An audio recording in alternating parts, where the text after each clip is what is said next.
Microsoft just dropped the June 2026 Patch Tuesday update. KB5094126 is now rolling out for Windows 11, 24H2 and 25H2, and it brings performance boosts, long-awaited features, major bug fixes, and critical security patches. And in this video, we're gonna talk about the features, changes, and bug fixes for build number 26200.8655.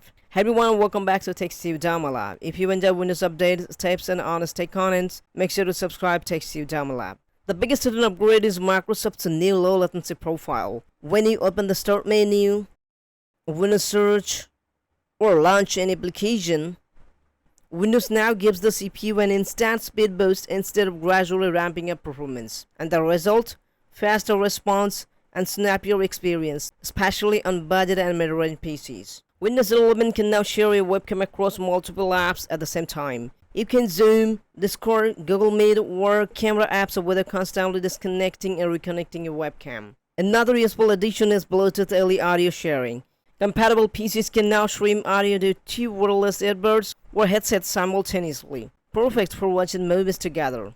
Microsoft also fixed an old annoyance during clean installs. You can now choose your own user profile folder name instead of getting those weird automatically generated folder names. The update fixes visualization related blue screens, improves Explorer stability, resolves some Windows Hello issues, and enhances magnifier performance. Microsoft also optimized Windows search, clipboard history, and Microsoft Store downloads.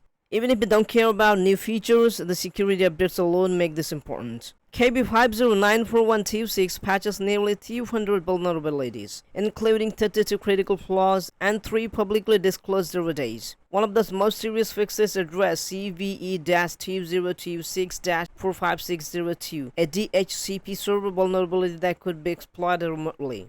Updated .NET security patches are included as well. If you're deploying custom Windows images, Microsoft says boot.stl file must be included in the boot media. Otherwise, it could run into a boot error 0xC0430001. So now if you want to get this updated, just go to Settings